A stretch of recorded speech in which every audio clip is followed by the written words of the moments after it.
Good evening, ladies and gentlemen, and welcome to the final episode of the Daisy Cousens Show for 2024.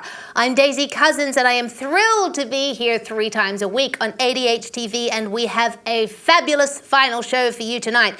Joining me this evening are author, commentator, and also newly appointed Deputy Assistant to President Donald J. Trump and Senior Director for Counterterrorism for the incoming Trump administration, Dr. Sebastian Gorka, and we will also speak to commentator and Migration Watch Australia founder Jordan Knight about Australia's recent immigration issues and also just what on earth is going on in the UK with illegal immigration. But first, as I mentioned, this is the final episode of the Daisy Cousens Show for 2024. Can you believe it? And what a year it has been. I have hosted some incredible guests, 2 of which you'll be seeing later on the show tonight, and as I mentioned, and I have covered some amazing stories. My favorite being, of course, the re-election of President Donald Trump last month. What a day. And as the year draws to a close, one would like to think people would soften in their attitudes to things, at least temporarily, especially with Christmas, Hanukkah, and other end-of-year sacred holidays around the corner. However, that is apparently not the case in Australia.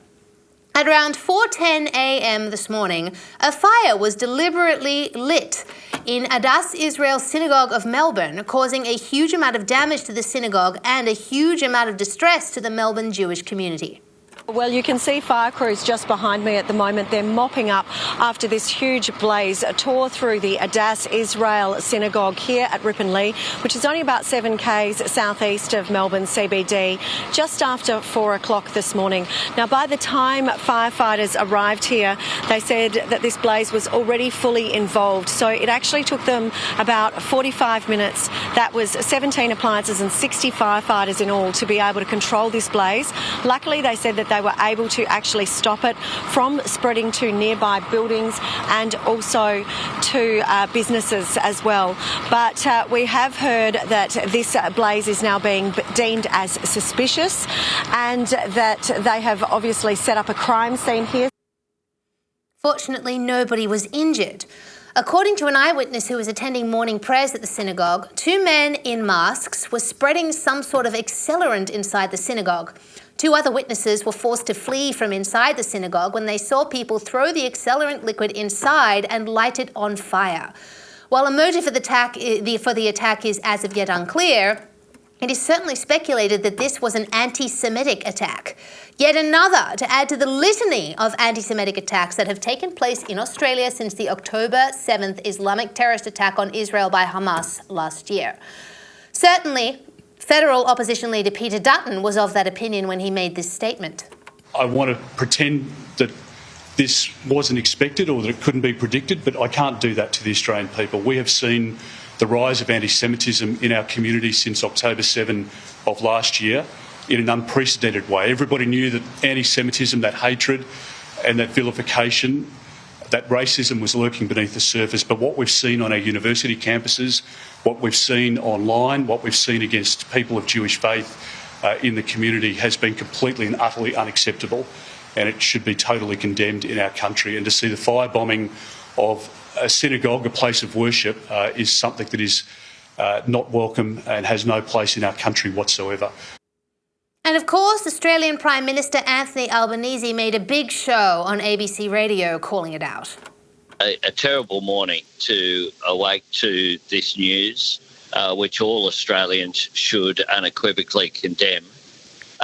This is an outrage. This is clearly an act of anti-Semitism. It's an attack on a place of worship, a synagogue there. So, you know, by definition, this is an act of hate, and it's something that should not occur in Australia or anywhere else for that matter. People must be allowed to conduct their faith as they see fit in a peaceful way. Now, that's all very well from Albo, but given the rather soft stance the federal government has taken on anti-Semitism over the last 14 months, and the fact it has taken in thousands of refugees from Gaza, regardless of the fact the people of Gaza show strong support for Hamas when other countries have taken in only double digits worth of refugees from Gaza, and of course the government's vagaries over the arrest warrant issued by the International Criminal Court for Israeli Prime Minister Benjamin Netanyahu, well, Albo's words come across as a little bit cheap, especially given the government's actions this week. That is, the Australian federal government has switched its vote in the UN to support Palestinian statehood and demand Israel's withdrawal from what is referred to in that arena as the occupied territories. This is a gross betrayal of Israel, and indeed, Netanyahu himself had something to say about it. As reported by the Australian newspaper, Netanyahu stated, "Australia's flip-flop is disappointing. Awarding anti-Semitism and terrorism with a state in the heart of the Jewish ancient homeland and cradle of civilization will invite more terrorism and more anti-Semitic riots at campuses and city centres, including in Australia. Thankfully, our key allies support Israel as we strive for true peace and security." And of course, that last sentence can be interpreted to mean that Australia is no longer considered to be a key ally of Israel. So why the fence-sitting from Albo and the federal government on Israel? Well, the answer is simple. Votes. Anthony Albanese and federal Labor are terrified of losing seats at the upcoming federal election in areas with high Muslim populations. Hence all the flipping and flopping and unattractive fence straddling that's going on over Israel. While Labor may present itself as the good guy of politics, standing up for the working person, defender of the oppressed, etc., etc., etc., remember, Labor doesn't care about people. They only care about politics. And the way Labor has been treating the Jewish community over the past 14 months in Australia is living proof of this.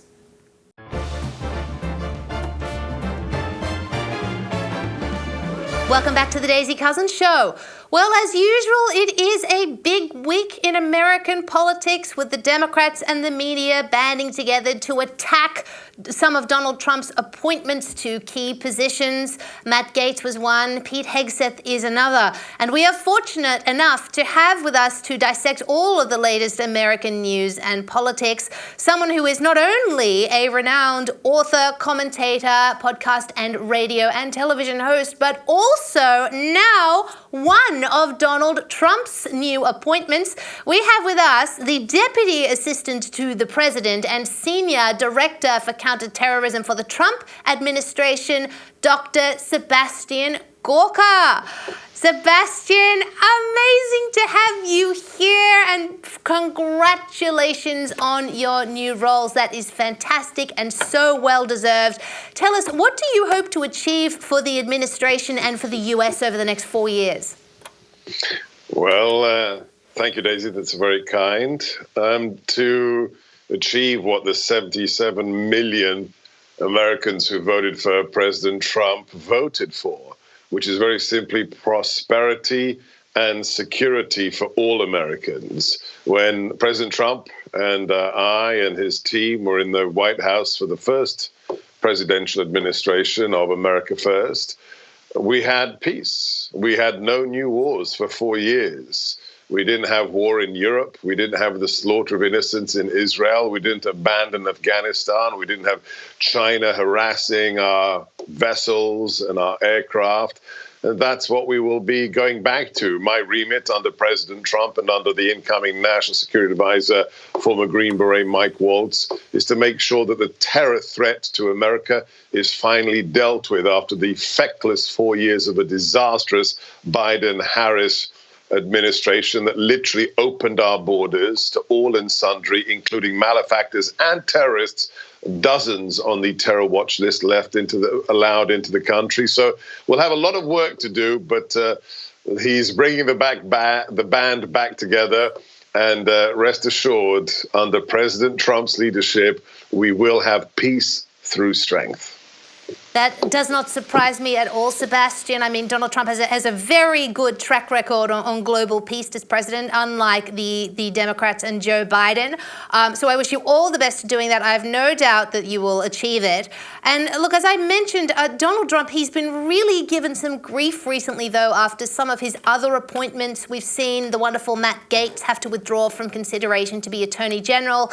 And now the media and the Democrats have been attacking Pete Hegseth, who is President Trump's pick for defense secretary, over years-old allegations from anonymous sources. I'm thinking, Sebastian, was the establishment going to do this to whoever Trump picked if they could, just to spite him? Well, yes, if the pick wasn't a member of the self-same swamp establishment. Let's be clear, President Trump, when he was elected the first time around, and doubly so now, he broke his incumbent mandate. He went from 74 million to close to 77 million. But what did Americans vote for? They voted for a disruptor. They voted for a non-politician.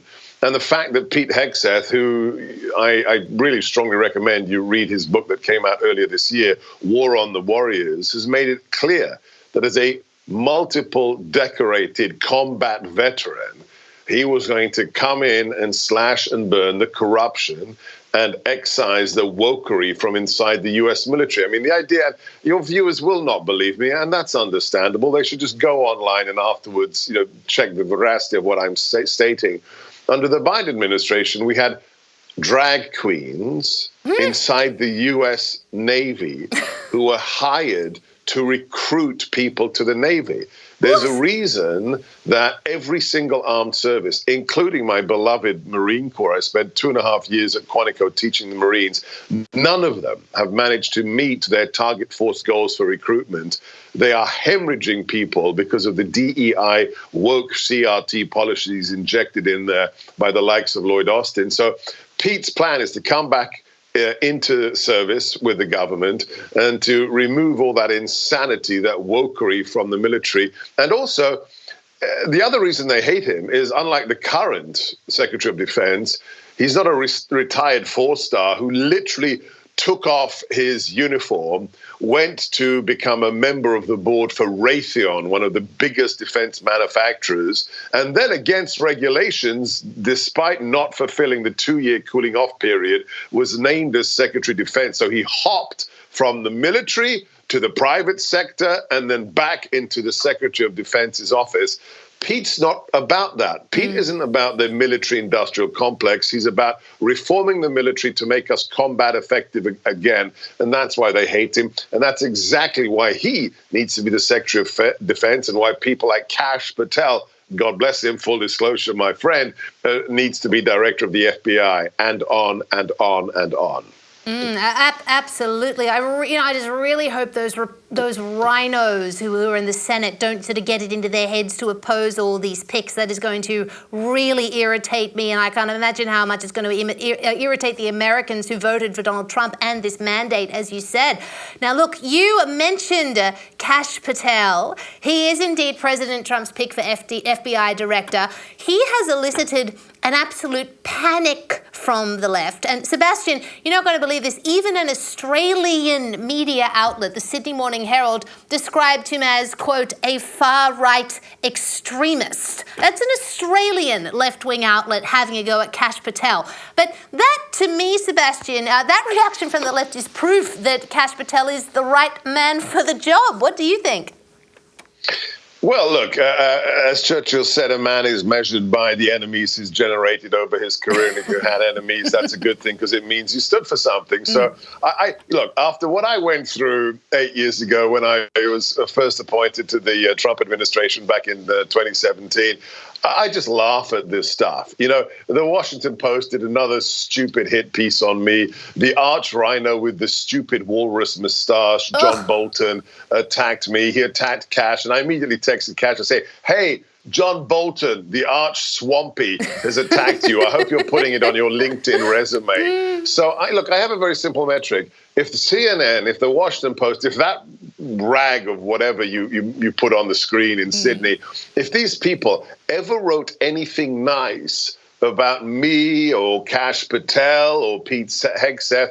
Every single Trump voter should want their money back. Let's be clear. This is the son of immigrants. I am an immigrant to the United States. Kash Patel is a former terrorism prosecutor from the Department of Justice, former chief intelligence investigator on Capitol Hill, former chief of staff of the Pentagon, former assistant director of national intelligence. And I didn't even know this, and mea culpa, until I, dug into his CV because of this insanity. He actually had the job I've been nominated for in the first Trump administration. He was senior director for counterterrorism when we took out al-Baghdadi and turned him into, fish food. So there is nobody on this planet more qualified than Kash Patel, especially because he knows where all the bodies are buried in the corrupt Department of Justice and the corrupt FBI. I bet he does, and that would be, as with the others, exactly why the establishment and the left especially are freaking out over his appointment. Oh gosh, this is all going to be just glorious to behold, Sebastian. Now look, just before we go, I've got to get your take on this. President Joe Biden has pardoned his wayward son, Hunter Biden. There's been a huge reaction from both sides. Even the Democrats have been negative about it. So what do you think has given Joe Biden the audacity to do this, to make this pardon after promising he wouldn't?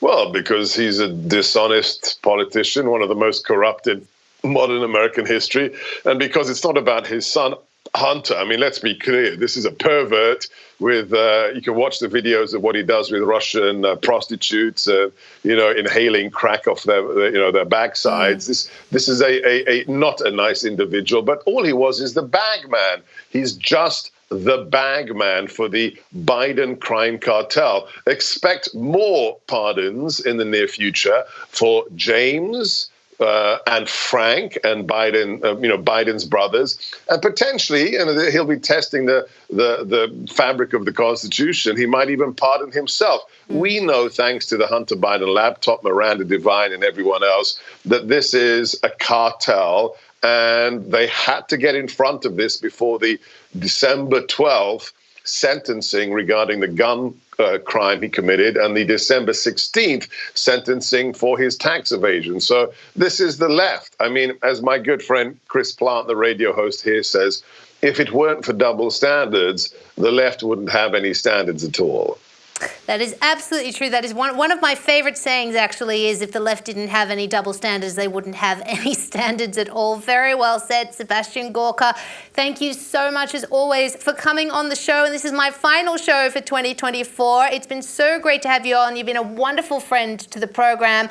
Have a beautiful holiday season, an amazing new year, and we would love to see you again in 2025.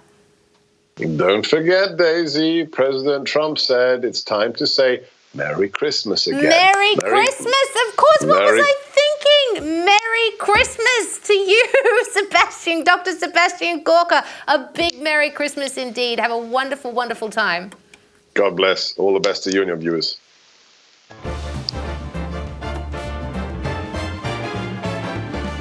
Welcome back to the show.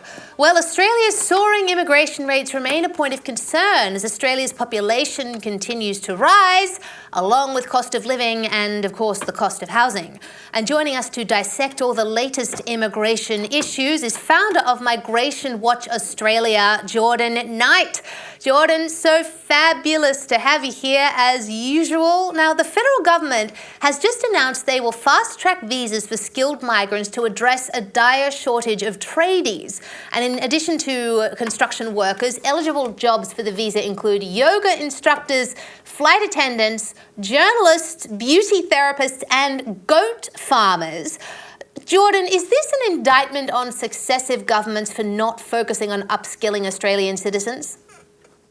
Well, I'm just glad that we're solving the goat farmer shortage. We're really struggling, and yoga prices were going so far up, and I was just really, struggling to find a yoga studio. But is it an indictment on, our ability to train locals? Absolutely. I mean, I don't even think it's about our ability. We obviously can train our locals. Australians kind of built this nation, right? It's not like we suddenly forgot how to do things. It's very obvious. I mean, to be perfectly frank, I don't think there's such thing as a skills shortage. I think there's just a lack of will on behalf of governments and business to really fund and put in the effort to train Australians to do the jobs that they need. Big businesses and governments just want to pay less money for workers, and they've found that the best way to do that is by bringing cheaper people in from overseas who are willing to work for less. I mean, this is an ongoing problem that has sort of been throughout history, being between workers and businesses. And it's really time that workers, not just in unions, but generally stand up for themselves, especially young people who are just getting pushed out of these roles that, I don't know about you, Daisy. I used to work in Woolworths and places like that. And that helped me, fund me through university. But if I can't get a job in these places, like it puts you on a worse path for your future. Especially, if these jobs are being taken up by, lower skilled migrants. So yes, obviously, we need greater investment. We need more interest placed in training local workers rather than just relying on overseas workers. Absolutely. I know what you mean. I worked customer service jobs when I was in my 20s, and they were vital to supporting myself while I went through university. It would have been hideous if I hadn't been able to get one of those jobs. And look, Australia's population, as I mentioned, it's just clocked 27 million. 27 million, and it has also just been revealed that the growth of the Australian economy continues to move at a slow crawl, growing at just 0.3% in the September quarter. So with a rapidly growing population and a rapidly shrinking economy, what does the future look like if the course doesn't change? South Africa, Brazil, we're looking at, becoming a country like those, right? Something like where we'll still have wealth in the country. It'll just be channeled up to the top, it'll be channeled into big business and bureaucrats and things like that. Whereas, mainstream Australians will get poorer and poorer. I think that's what we're looking at. What you described, I think is a per capita recession, meaning that GDP is growing, but not as fast as the population is growing, meaning the slice of the pie that, each Australian enjoys of Australia is just getting smaller. So we're actually, in a way, getting poorer. This is like a fundamental problem of immigration. People say that it makes the country richer. Yeah, it, in a very simplistic, superficial way, does make the country richer. All of us are getting poorer, except for the few at the very, very top who have managed to sort of profiteer off of mass immigration and this ridiculous Ponzi scheme economy. Yeah, it's clear that we need a total rebalancing, a total recalibration of the economy away from this hyper-growth, population growth, immigration-dependent system towards something where, and it goes back to what you asked before about, getting people trained up and working and for higher wages jobs. If we got more people paid better, that would actually improve the GDP per capita. But we've got this terrible thing where wages are low, while house prices and cost of living is going up. And both of those things are being driven by immigration. So this is like a pincer. This is like the worst of all worlds. The argument for immigration is basically been solved. This is hurting more than it's helping. Yeah, I think it certainly is. So really, I guess what you could say is happening then when people talk about making the country richer, the GDP grows, which is making the country richer, but just about everyone else's standard of living goes down as a result. Is that the case? Yeah, I think so. Everybody except for the very top 1% who are basically calling the shots as well. And that's what I mean when I say we're going to end up like sort of South Africa or Brazil, where all of the money is channeled up into the elites. Mainstream Australians are stuck holding the bag with worse living standards, busier roads, harder to find a hospital bed, harder to get your kids into school, harder to buy a home. That's the future that we're looking at in Australia unless we radically recalibrate our dependence on immigration.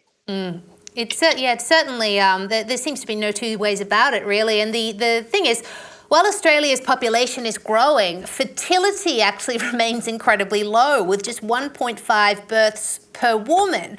Now, young people just don't want to have children anymore, it seems. Certainly a lot of young people. So what do you think the government should be doing to encourage people to have larger families or just families full stop?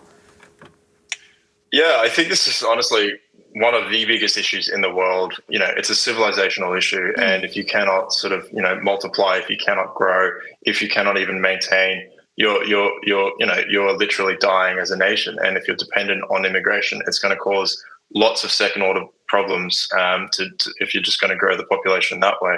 Yeah, I think, look, they're all dependent. I've been talking about this for years. If you look at the data, the reason that people are delaying family formation is mainly economic issues. They're concerned about having the money to pay for their kids. There are other issues as well. Obviously, there are cultural issues. I mean, people like to say things like wokeism or, or all sorts of, gender problems or whatever.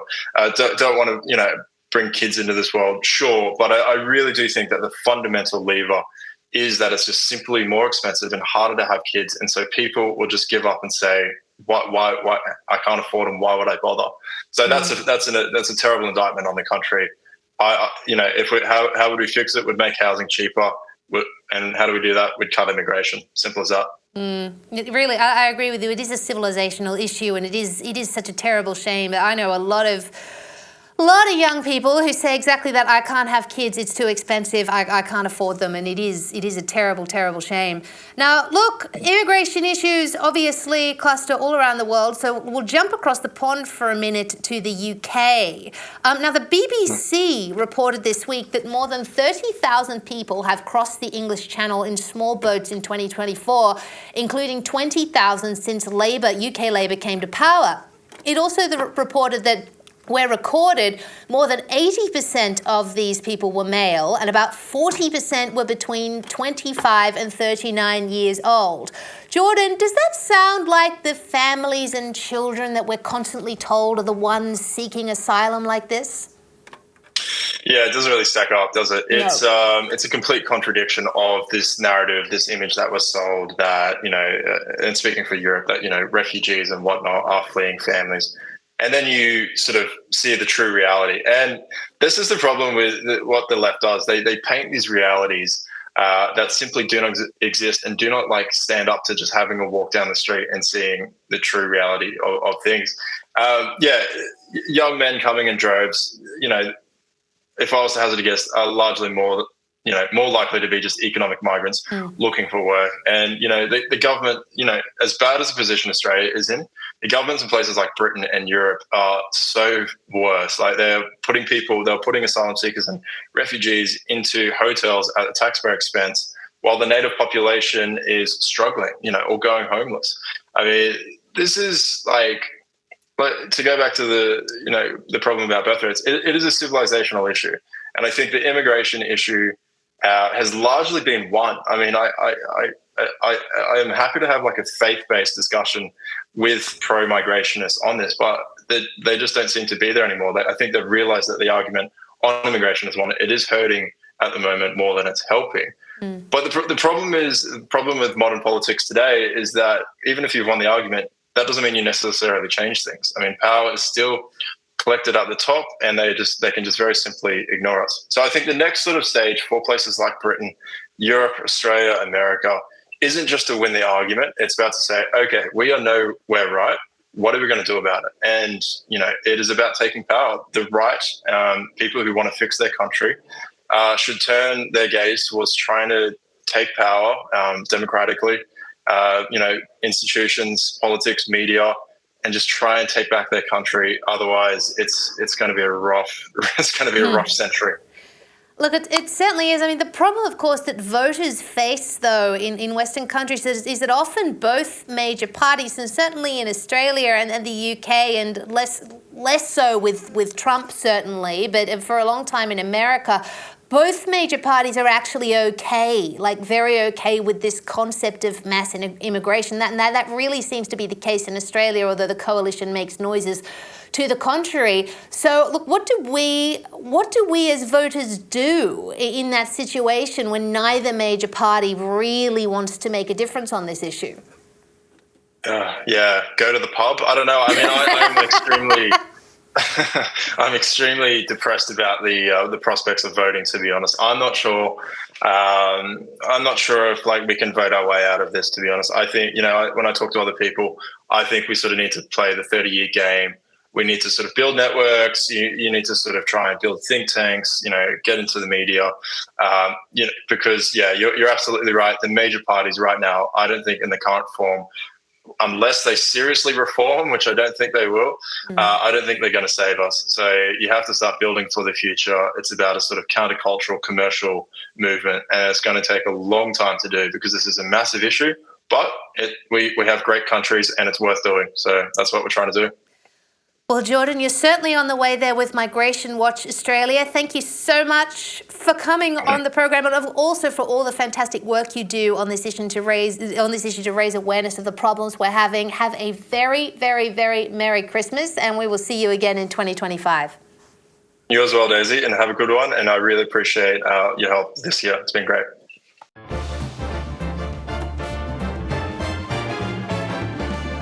Well, that's all we have time for this evening on the Daisy Cousens Show, and I do hope you have enjoyed not only this program but all of my episodes this year as much as I have enjoyed hosting them. Thank you to my incredible guests and, of course, to all the wonderfully incredible people behind the scenes who make this show possible. And to all of you at home, have a wonderfully merry, blessed Christmas and a glorious, blessed New Year.